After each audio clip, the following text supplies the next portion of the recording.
ito na po yung mga interest rates and service fees. At ito po yung loan amount na in-offer nila mula 5,500 pesos hanggang 40,000 pesos. At hi guys, good afternoon. Welcome back to my YouTube channel. Once again, my name is Melvin and for today's video ay may ibabahagi na naman ako sa inyong isang cash loan app na nag-o-offer na naman sa halagang up to 40,000 pesos. At napakababa raw ng interest at napakahaba ng loan term. Ang pangalan ng cash loan app na ito guys ay Need Loan. So, we'll see guys. Ito na naman ang a-applyan natin ngayon. By the way guys, ang cash loan app na ito ay ni-request pala ni Sir Bosch Bayunon. Gawan ko raw ito ng honest reviews. Shout out pala sa inyo sir. Ito na po ang request nyo.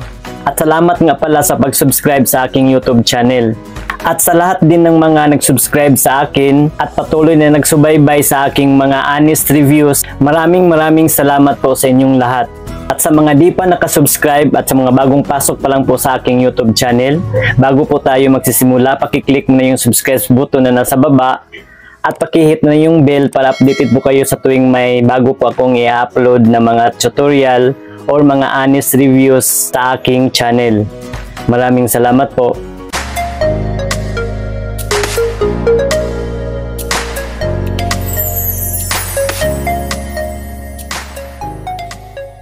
Disclaimer lang po, ang video ito ay di pala sponsored ng cash loan app na ito guys ha. So let's go! Ano naman kaya ang sistema sa cash loan app na ito? Ito, panoorin nyo. So ayan po guys, ang una po natin gawin ay i-download muna natin ang cash loan app na ito sa Play Store. At i-search lang natin Need Loan. So, pipindutin na natin itong Need Loan app. So, i-click mo natin ito guys. So, Need Loan. Isa po itong retailer ng New Fly Lending Corporation. Bago natin i-install guys, dadaan muna tayo sa kanilang about this app. Need Loan provide Filipinos with safe and convenient online cash loans. At ito po yung qualification nila guys. Kailangan between 18 to 49 years old, a Philippine citizenship, and Philippines ID holder. At ito na po yung mga interest rates and service fees. At ito po yung loan amount na in-offer nila mula 5,500 pesos hanggang 40,000 pesos. At ito po yung loan term nila. The shortest tenure is 90 days. Wow, 3 months po yan ha. At ang longest ay 250 days. Ang haba nga. Interest rate mula 10% hanggang 36%. Per annum pa po yan guys. At ang channel fee charged by third party. So ito na po yung mga e-wallets na pwede nating i-claim yung ating inutang dito. So may example pa silang nilagay dito guys. Halimbawa ang utangin natin ay 2,000 pesos. Ang loan tenure daw niyan is 125 days. So 4 months po yan. Ang annual interest daw yan ay 3.65%. So ito po yung total interest guys. Ito po yung madadagdag sa 2,000 na utangin natin. Only 73 pesos. At take note, isang taon pa po yan ha. At may payment channel fee na 40 pesos. So ang mababawas sa ating utangin at ang amount na marireceive natin sa inutang natin na 2,000 pesos ay magiging 1,960 na lang. Wey, nanunukso talaga. Naku, di ko maintindihan kung bakit ganito. So tingnan lang natin mamaya guys pagkatapos natin mag-fill up ng form. So ngayon, scroll up muna natin. At rehistrado naman daw sila sa SEC guys. At may certificate of authority pa po sila. At ito po yung contact number nila kung sakaling magka-aberya ang ating application. Wala po silang nilagay na contact number. Email address lang po guys. So we'll see. Balik na tayo doon guys para i-install natin itong app. At nang tayo ay maka-fill up na ng form. So ngayon, i-click na natin itong install. At paalala lang po guys, nasa inyo pa rin ang desisyon kung nagugustuhan nyo ang cash loan app na ito. Ang sa akin lang po, nais ko lang pong ipaalam sa inyo at ipapakita sa inyo kung ano po yung sistema ng cash loan app na ito. At least may idea po kayo. Kasi hindi po lahat yung nakikita natin sa mga ads nila ay tama. Yung iba, pinapainggan nyo lang yung mga manonood para may mabudol sila. At ayan po guys, installed na po siya. So ngayon i-click natin itong open. Permission description. So hindi natin basahin yan. I-click na natin itong accept. Need loan privacy policy. So wala na tayong choice kundi i-click itong agree. Apply for a cash loan up to 50,000 pesos. SMS quick login. So ilagay natin dito ang ating active mobile number. And then i-click na natin itong get OTP. And then hintayin yung SMS code na isend ng need loan sa ating mobile number na inilagay. At dito natin ilagay yung code. At pagkatapos niyan, i-click natin itong login. Click na natin while using the app. While using the app pa rin, click allow. Allow. So may tatlong pagpipilian dito guys. Dahil hindi applicable itong salary loan, cash loan. So dito po tayo sa need loan. So may 8,000 pesos na offer. So i-click na natin itong apply.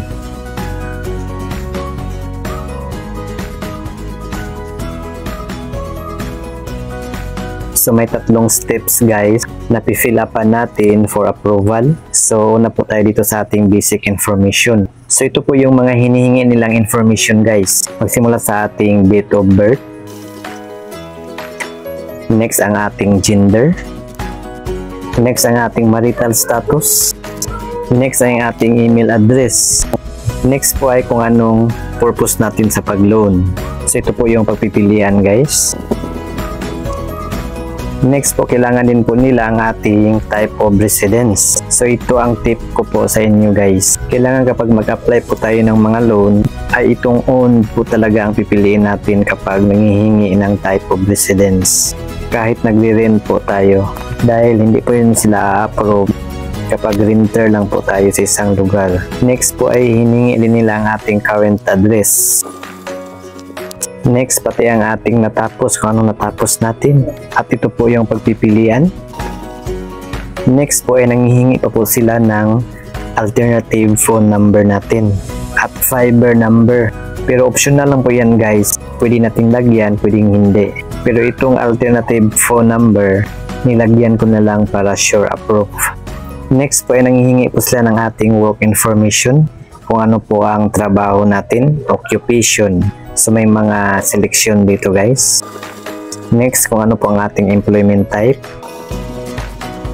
Next, hiningi din po nila ang ating payday, kung kailan, anong pitsa ang ating sahod. Dahil kinsinas yung sahod ko, so itong 15 yung kinilik ko. And then, ang ating monthly income. Importante din po ito. Kung maaari, medyo malaki yung halaga na ilagay natin dito. Halimbawa sa akin, ang nilagay ko ay 22,000. At pagkatapos yan guys, i-click na natin itong next step.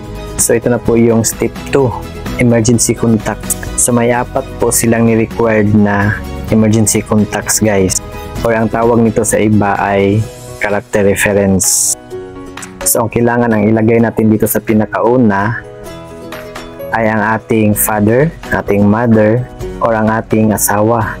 At dito sa pangalawa, pwedeng father pa rin, pwede ating mother, asawa, at pwede ng ating kapatid o ang ating mga anak. Dito sa pangatlo, pwede ng ating kapatid, ating mga anak, o ang ating mga kasamahan sa trabaho. At dito sa pang-apat, ay ganun pa rin, pwede natin ang ating mga kapatid, at pwede ng ating mga kaibigan, ating mga anak, at kasamahan sa trabaho.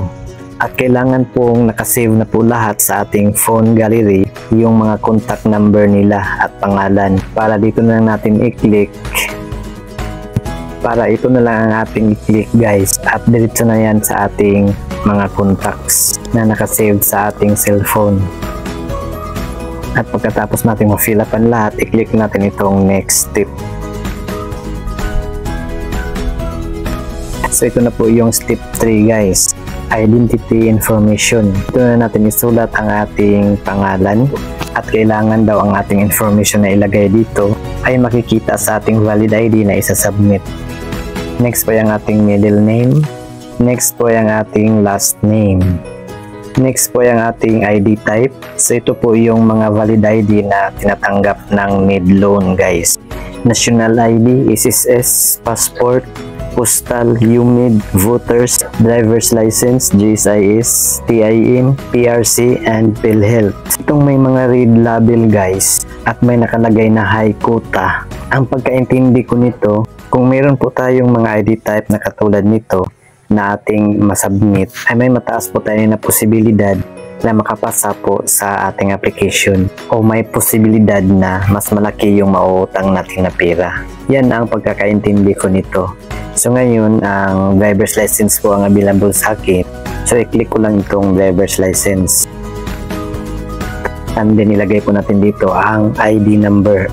And then dito na po natin pipictura ng ating mga valid ID na i-submit. I-click lang natin itong click upload. And then click natin itong no. And then click natin itong may bilog na puti. And then click check.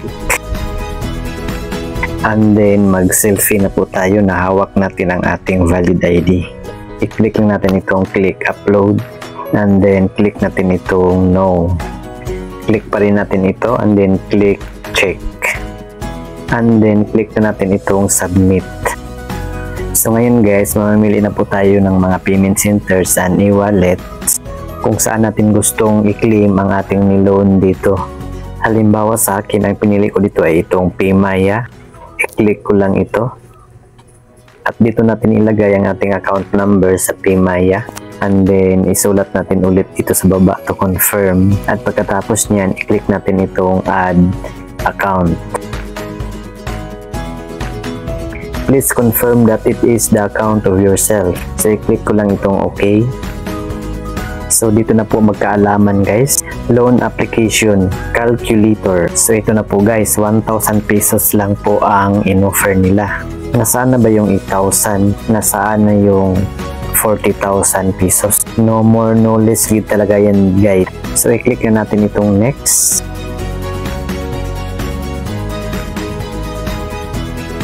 At ayan, dito na po tayo sa loan confirmation. So ito na po yung loan contract guys. So ito na po yung sinasabi ko na pakikiligin lang tayo sa umpisa.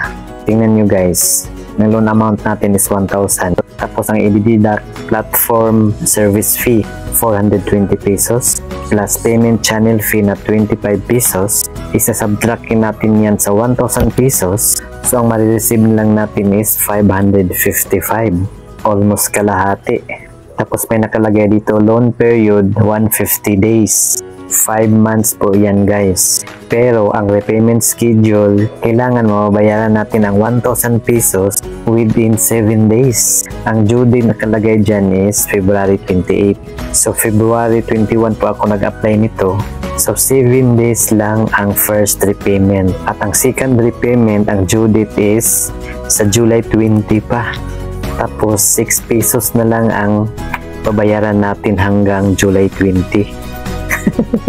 Natatawa ko. Nakakatawa. Masasabi ko na namang walang kwenta ang cash loan app na ito. Hindi ko po ito itutuloy guys. Masayang lang yung ibabayad ko. So nasa inyo na lang yan kung itutuloy nyo. Kung itutuloy nyo, i-click nyo lang itong submit the loan. Niligaw lang tayo sa cash loan app na ito. So yun lang po guys. At para sa iba ko pa pong mga videos about po sa mga online lending application, pumunta lang po kayo sa aking playlist para hindi po kayo mahihirapan sa paghahanap. So yun lamang po guys, don't forget to like and share this video. At para sa iba pa pong mga katanungan, pakisulat lang po inyong mga tanong dyan po sa comment section sa baba. So yun lamang po guys, see you again sa next kong tutorial video. Bye! God bless!